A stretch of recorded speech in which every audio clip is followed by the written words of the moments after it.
आदाब। आदाब। लेकिन मोहतरमा, आपको यहाँ कब्रिस्तान में आना, वो भी इस समय? देखिए, बुरा मत मानना, नामंजूर है। कोई मसला है क्या आपका? हमें कब्र खुदवानी। अच्छा, आप नाम बताइए, मैं लिख देता हूँ। बेगम नूर बानो। इंतकाल किसका हुआ है? किसी का भी नहीं। हमें अपनी कब्र खुदवानी। देखिए, आपको अच्छी तरह से पता होना चाहिए कि औरतों का कब्रिस्तान में आना सख्त मना होता है।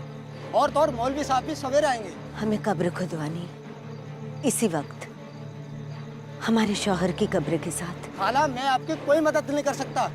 कल सवेरे आ जाना, मौलवी साहब आ जाएंगे, उनसे आप दरख्वास्त कर देना। हमें सब कुछ अभी चाहिए। हमें अपने शौहर के पास जाना है। जाइए यहाँ से। अरे जाओ।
कब्र खोदने वालों की ही खुद रही है कब्र।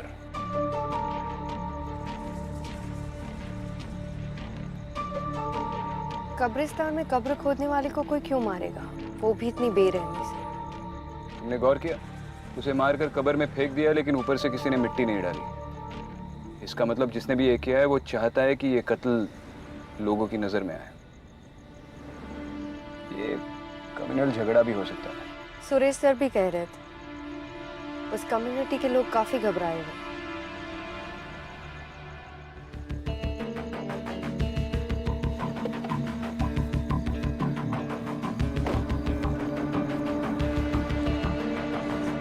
सर, मैं इकबाल खान।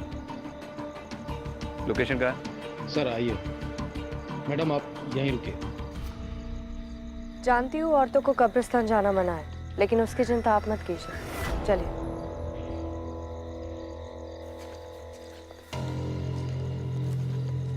सर यही जगह है।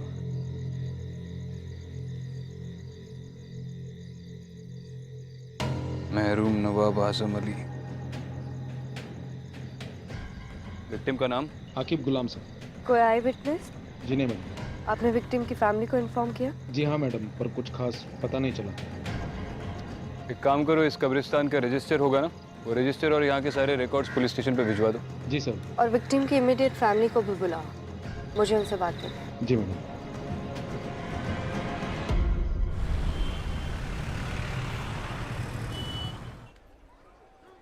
माफ कीजिए, आपसे कुछ सवाल पूछने थे, इसीलिए अभी आपको तकलीफ दी। आप ठीक तो है? अब कुछ ठीक नहीं हो सकता। एक बेटी है हमारी, हर वक्त पूछती रहती है अब्बू कहाँ है, अब्बू कब आएंगे।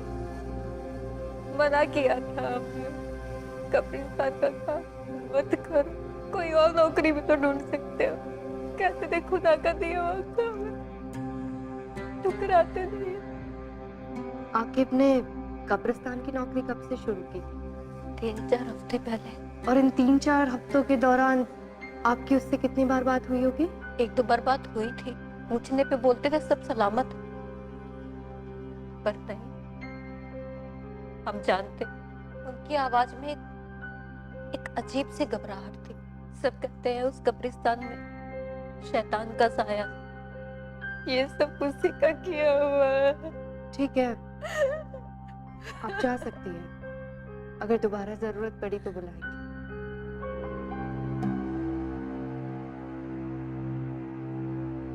क्या हुआ विक्रम, कुछ मिला? बेगम नूर बानो, आकिब के रजिस्टर में आखिरी एंट्री। समझ में नहीं आ रहा है इन्वेस्टिगेटिंग टीम ने इतना बड़ा लीड इग्नोर कैसे कर दिया। सिर्फ नाम लिखा है, बाकी के सारे कॉलम्स ब्लैंक हैं। पर ये बेगम नूर बानो है कौन? उसके घर का पता चल गया।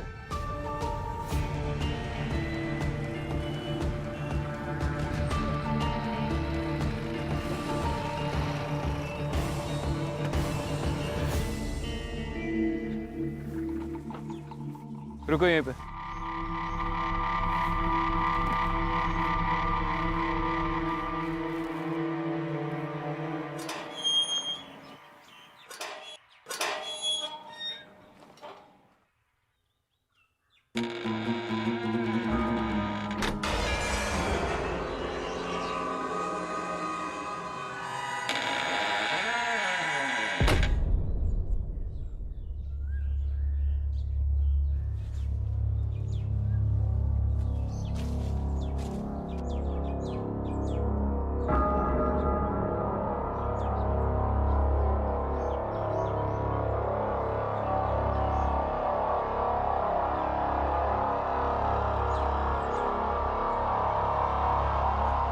आप कौन? हमारी छोड़िए, आप बताइए कि आप कौन? पुलिस। एक इन्वेस्टिगेशन के सिलसिले में यहाँ पर आए हैं। आप अंदर नहीं जा सकते। अच्छा, आप रोकेंगे पुलिस को? नाम क्या है तुम्हारा? नासिर। ये हवेली किसकी है? हमारे नवाब साहब की। वो है अंदर? नवाब साहब को गुजरे हुए ज़माना हो गया है। हम नवाब साहब के ख़ानदानी मुलाजिम हैं। नवाब साहब के गुजरने के बाद हम बेगम नूर की खिदमत में लगे हुए हैं। बेगम साहिबा ने ख़ास हिदायत दे रखी है कि कोई उन्हें परेशान ना करे, और वो खुद भी बाहर नहीं निकलती है। आपके नवाब साहब का नाम क्या था? मरहूम नवाब आजिम अली। और आपकी बेगम नूर बाहर नहीं निकलती, मतलब कब से वो हवेली के अंदर ही रहती है? ये आज की बात नहीं है। नवाब साहब के गुजरने के बाद बेगम साहिबा ने अपने आप को हवेली में बंद कर लिया। पिछले 3 महीनों से उनको किसी ने नहीं देखा है। मैं हर रोज दोनों वक्त का खाना दरवाजे पर रख देता हूँ। वो तो खुदा का शुक्र है कि वो खाना खा लेती है। तो पिछले 3 महीनों में आप बेगम साहिबा से बिल्कुल मुखातिब नहीं हुए? बेगम साहिबा की आदत थी, वो इससे पहले भी 3-4 बार ऐसा कर चुकी है। वो अपने आप को कमरे में बंद कर लिया करती थी।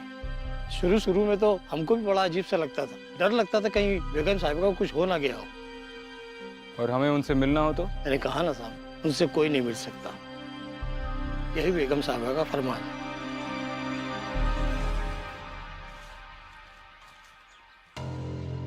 मरहूम नवाब आजिम अली, कुछ याद आया?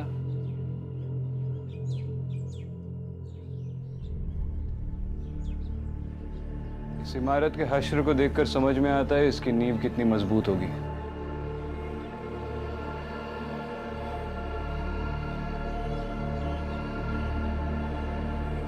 क्या कर रहे हो विक्रम? भूख लगी है?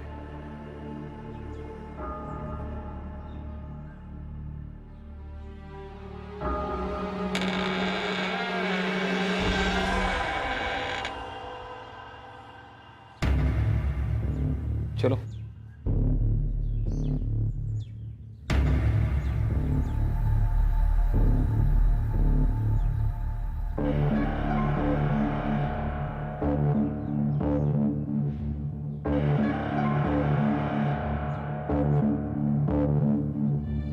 बहुत बड़ी हवेली है, एक जमाने में काफी शानदार रही होगी। इसकी हालत देखकर लगता नहीं है यहाँ पर कोई रहता होगा।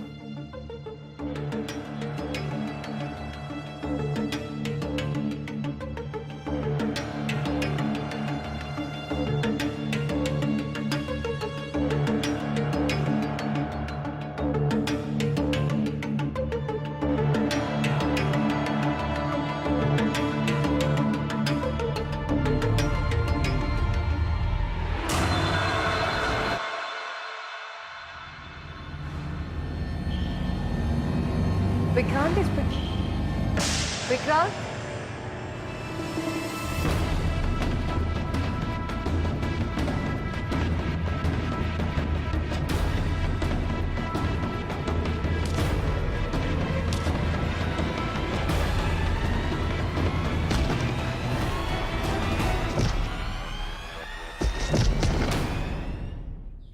छोड़ दिया साहब, मुझे छोड़ दिया साहब। क्यों बे, सिर्फ खाना चुराने आया था और भी कोई प्लान था तेरा? और हमको देखकर भाग गया? नहीं साहब, मैं चोरी नहीं कर रहा हूँ साहब। तो ये खाना क्या बेगम ने तुझे खैरात में दिया है? हाँ? नहीं साहब, ऐसी बात नहीं है साहब। पहले ये सामान सब अंदर जाता था और अभी कुछ ही दिनों से देख रहा हूँ कि ये सब बाहर ही रखा रहता है, तो इसलिए मैं ही उठा लेता हूँ साहब। सच बोल रहे तू? हाँ हाँ साहब, सच बोल रहा है? हाँ सच बोल रहा हूँ साहब।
कौन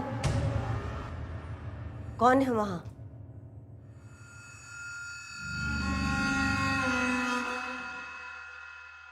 तुम अंदर कैसे आई?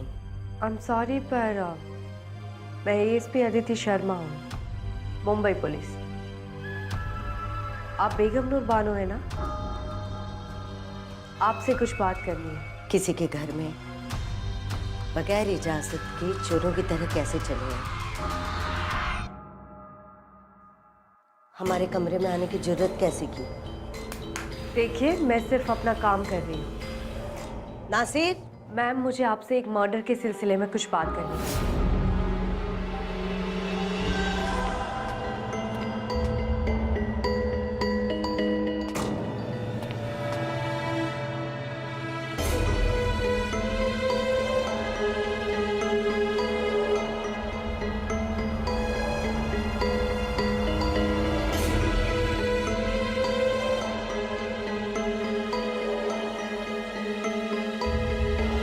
हमें अपने शौहर के पास जाना। शौहर? नहीं, मैं तो आपसे ये पूछने आई थी कि उस कब्रिस्तान में। अदिति,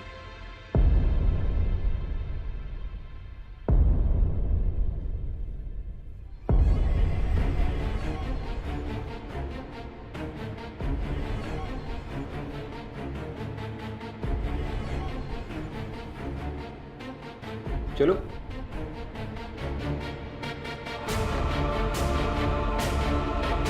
आओ।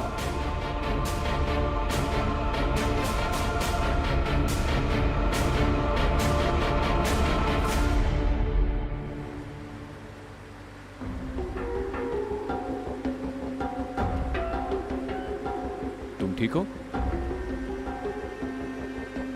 हाँ।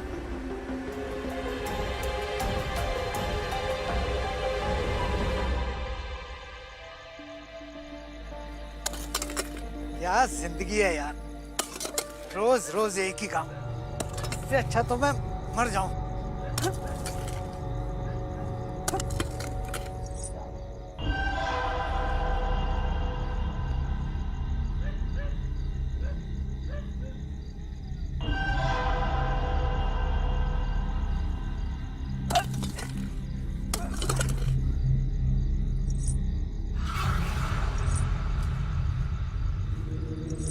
कौन है?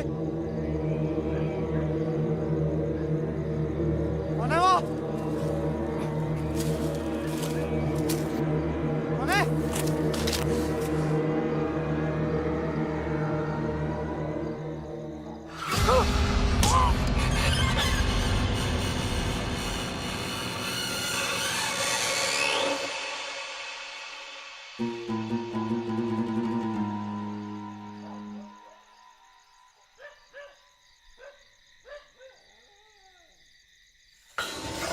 मुझे माफ कर दो, मुझे माफ कर दो। हमें अपने शौहर के पास जाना।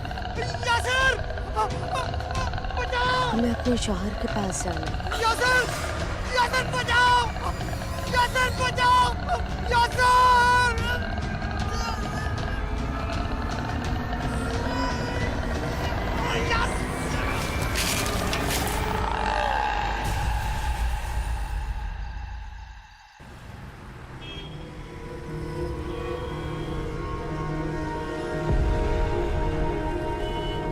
इतने लोग कब्रिस्तान में मारे जा रहे हैं सर।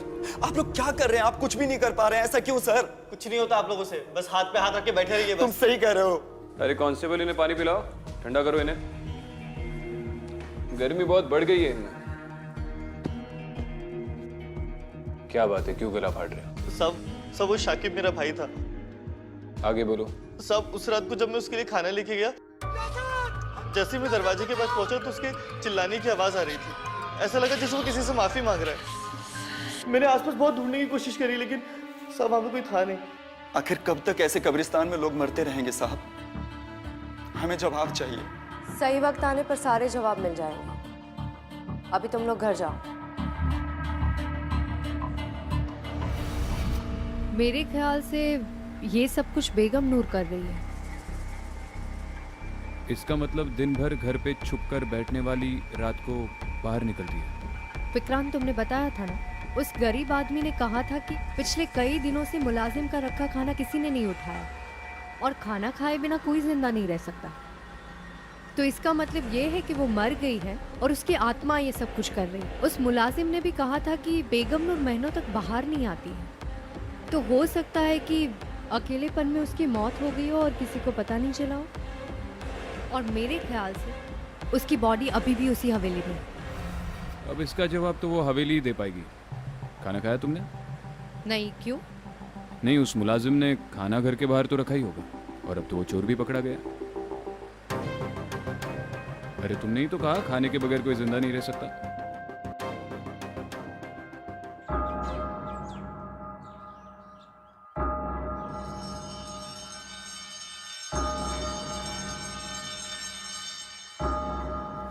आइडियली इंसान की लाश 4 दिन के बाद सड़ना शुरू हो जाती है, लेकिन ताज्जुब की बात यह है कि इस हवेली में बदबू बिल्कुल नहीं आ रही। अगर उसकी लाश पिछले 3 महीनों से यहां पर पड़ी हुई है तो बदबू जरूर आती। कोना कोना छान मारो and Aditi look for a stench.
Vikrant, ये बेगम नूर ही है।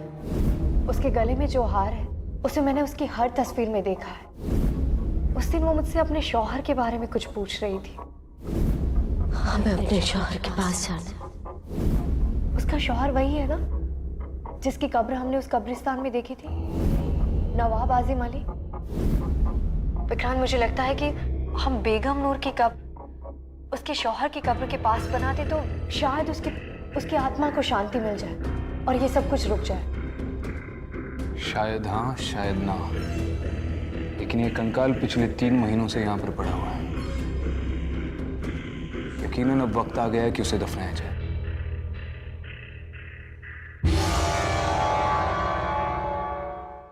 चलो, खुदा का लाख लाख शुक्र है कि अब अपने सर से मुसीबत हमेशा के लिए टल गई।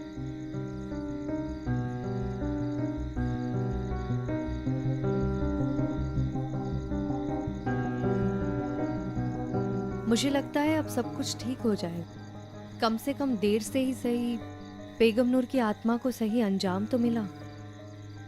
अब शायद वो किसी को तंग नहीं करेगी। तो तुम्हें वाकई लगता है कि ये सब करने से उस शैतान का साया इस मुकद्दस जगह से हट चुका है?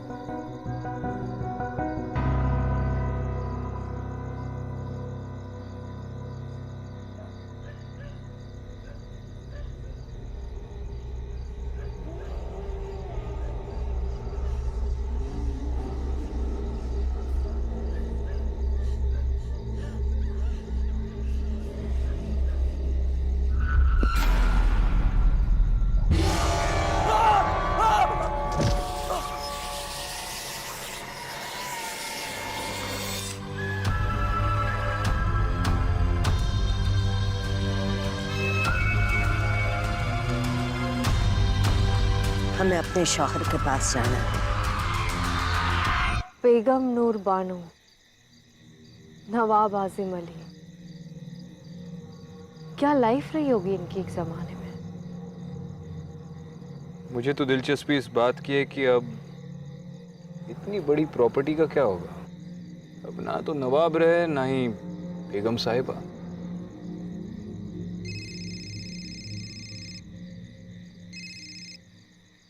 हाँ यासर, क्या? अच्छा ठीक है, बाद में बात करता हूँ। क्या हुआ? कब्रिस्तान के केयरटेकर पर फिर से किसी ने अटैक किया। मुझे पता था। ये इस केस का अंत नहीं हो सकता। क्या मतलब है? तुम्हें ऐसा क्यों लग रहा है? केयरटेकर का कहना है कि जिस औरत ने उस पर अटैक किया वो भी बार बार वही कह रही थी। हमें अपने शौहर के पास जाना है।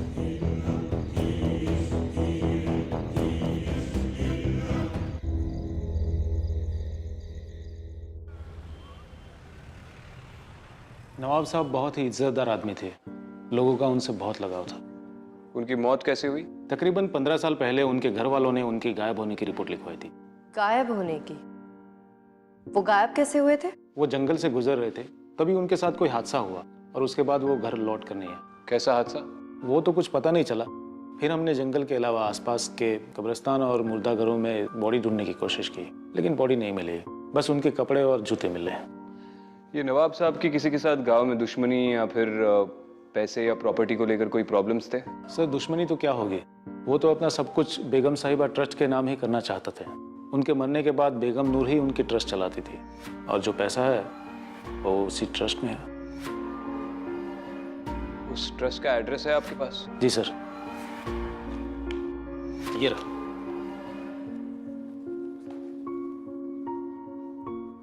ओल्ड भोपाल।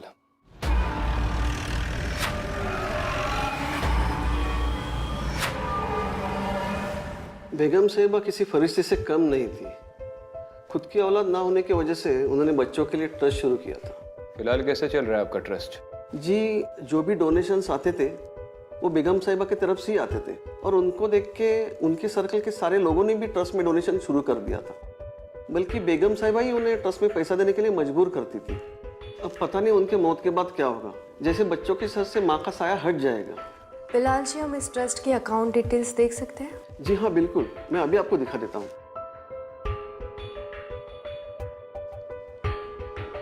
जी देखिए,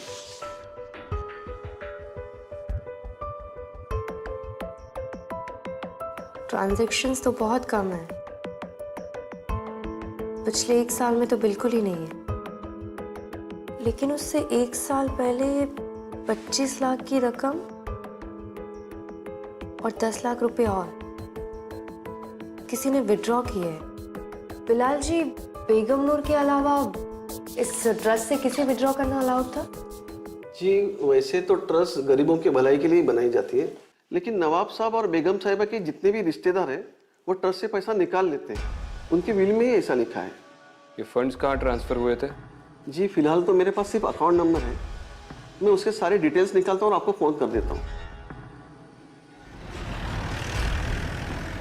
चलो ठीक है, बाद में बात करता हूँ। कुछ पता चला? ये बेगम नूर के ट्रस्ट के अकाउंट से जो पैसे निकल रहे हैं वो इंदौर ट्रांसफर हो रहे हैं, किसी अमीना नाम की औरत के अकाउंट में। हो सकता है कि अमीना नवाब साहब या बेगम नूर की कोई रिश्तेदार हो सकता है, लेकिन ये कंफर्म करने के लिए इंदौर जाना होगा।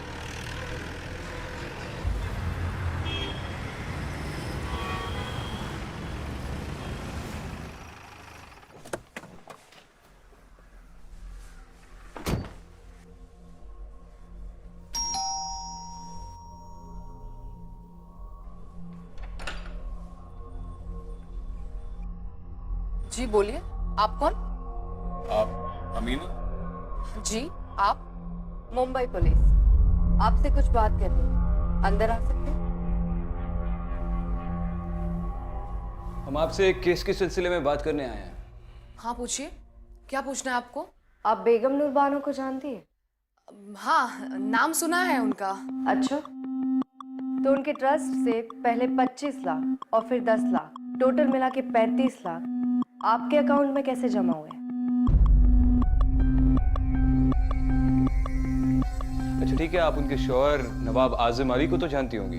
हाँ जानते हैं, वो मेरे अब्बू के काफी अच्छे दोस्त थे, हमारे घर काफी आया करते थे। कमाल है, तो फिर आप उनकी बीवी को नहीं जानती? दरअसल बात यह है कि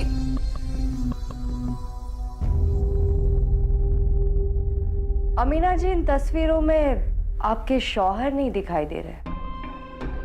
आप यहाँ अपने बच्चों के साथ अकेले रहती हैं?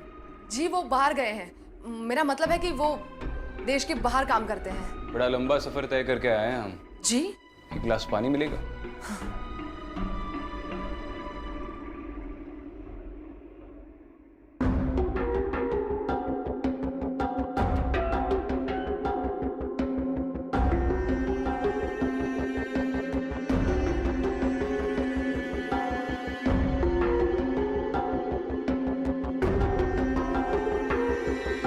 शुक्रिया। आपके शौहर का नाम क्या बताया आपने? जी आजिम शेख। उनकी कोई तस्वीर देख सकती हूँ मैं? आपके मोबाइल में तो होगी। हाँ।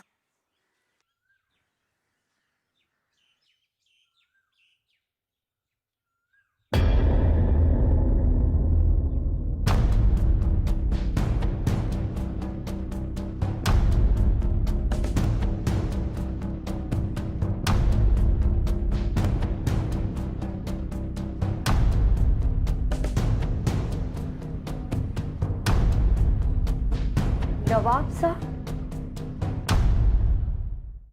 लेकिन आप लोग कौन हैं?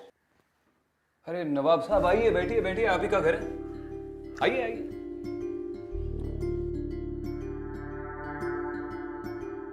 किरण सिंह, मुंबई पुलिस। अमीना जी, आपने बताया नहीं कि आपने अपने अब्बू के दोस्त के साथ शादी कर ली? पुलिस को गुमराह करने का नतीजा जानती है आप? देखिए जनाब, आप जो भी हैं अपने वजूद में रहकर बात कीजिए। यहाँ इज्जतदार लोग रहते हैं। किस इज्जत की बात कर रहे हैं आप नवाब साहब? आपके भोपाल में तो आपके लोग आपकी कब्र खोदकर आपको दफना चुके हैं।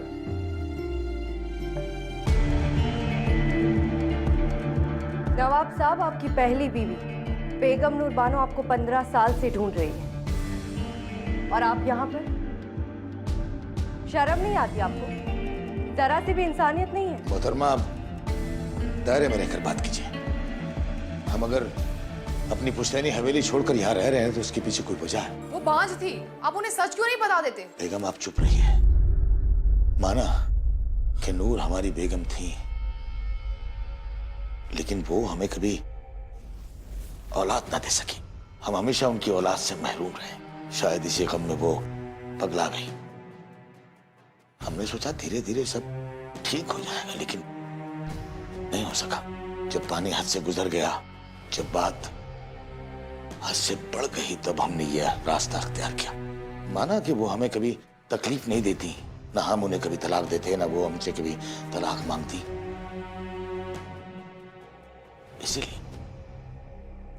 इसीलिए हम अपनी जायदाद, अपनी हवेली सब कुछ छोड़कर चले आए उनके नाम। उन्होंने वो हवेली नहीं छोड़ी, चुके उन्हें अंदेशा था कि उस पर कब्जा ना हो जाए। और आप ऐसी औरत की बात सुनकर चली आई? 3 महीने पहले उनकी मौत हो चुकी है। इन्ना लिल्लाहि व इन्ना इलैहि राजिऊन। और क्योंकि वो घर से बाहर नहीं निकलती थी, किसी को भी उनकी मौत की खबर नहीं हुई और उनका शरीर उसी हवेली में सड़ गया। या अल्लाह, इतनी दर्दनाक मौत। या अल्लाह, उन्हें जन्नत नसीब हो। वो तो उन्हें होगी। अब हम चले, दोबारा मुलाकात होगी।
सर, अभी अभी खबर आई है नवाब साहब भोपाल लौट आए हैं। उन्हें हवेली की ओर जाते हुए देखा गया सर।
बेगम,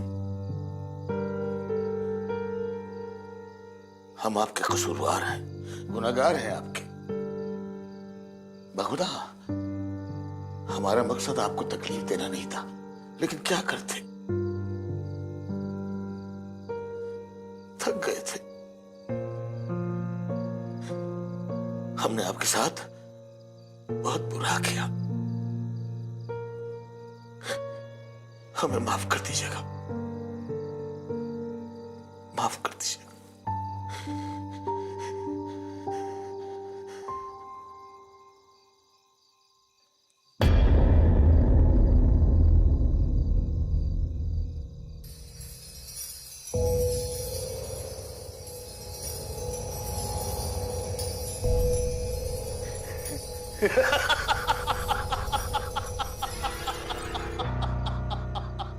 ये हवेली, ये घर, यहाँ की एक एक चीज मेरी है, मेरी मेरी। अजीब बेवकूफ औरत थी तुम, खुद को 15 साल इस हवेली में बंद रखा। अच्छा हुआ कि हमने तुम्हें छोड़ दिया, वरना तुम तो हमें भी अपने साथ पागल कर देती। बेगम नूर, अरे अगर मरना ही था तो 15 साल क्यों? हमें हमारे ही घर से दूर रखा।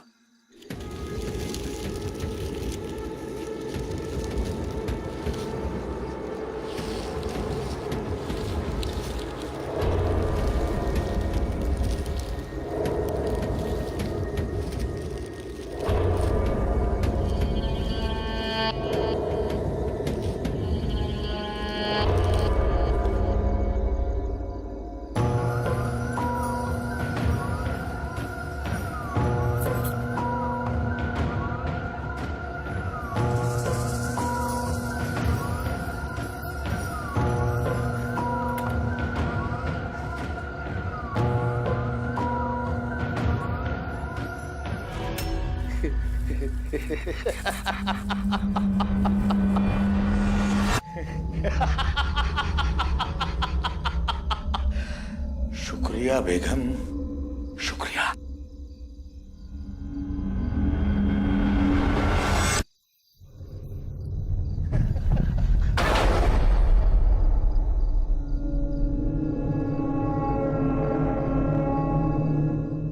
दरवाजा खोलो, दरवाजा खोलो। नासिर, कहाँ जा रहे हैं आप?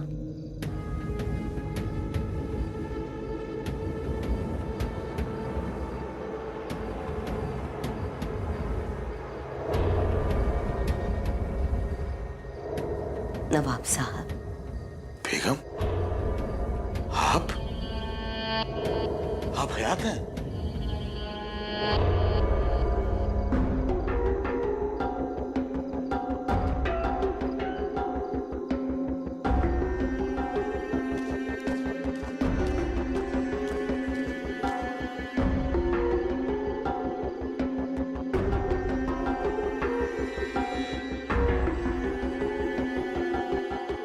साल 15 साल इंतजार किया आपका, अब कह नहीं जाएंगे आप। लेकिन पुलिस वाले तो बोल रहे थे कि आप मर चुकी हैं। मौत की खबर तो आपकी भी सुनी थी। ये नहीं हो सकता, ये सब आपकी नौटंकी है। मैं सब पुलिस को खबर कर दूंगा अभी अभी।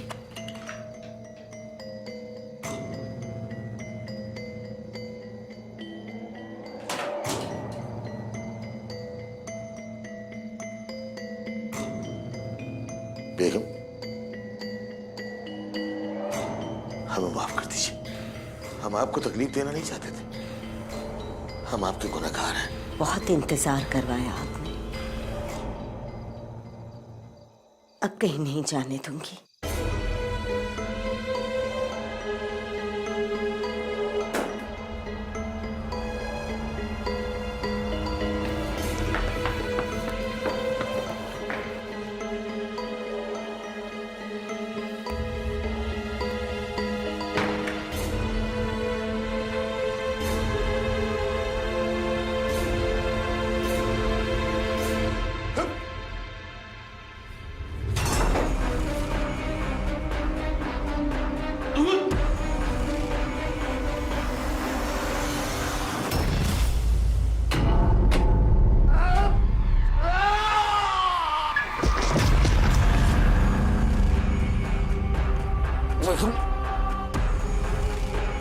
मैं तुम्हारा गुनहगार। हम सब कुछ मैंने ऐसे के लिए किया। हाँ?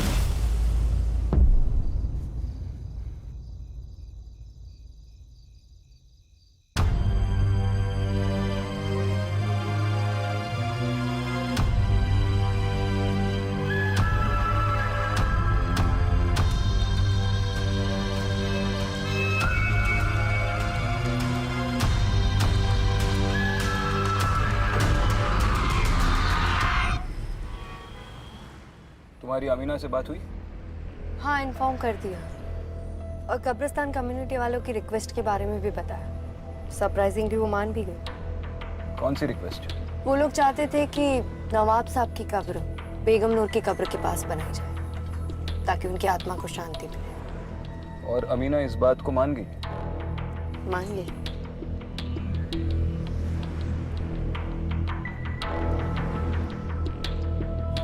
क्या सोच रही हो? यही कि नवाब साहब का सच जानने के बाद मुझे नहीं लगता है कि बेगम नूर उनकी कब्र के पास रहना चाहती है। तुम्हारा ये बेगम नूर के साथ का रिश्ता मुझे ठीक नहीं लग रहा। क्या मतलब है? तुम इंसानों के साथ रिश्ता क्यों नहीं रखती?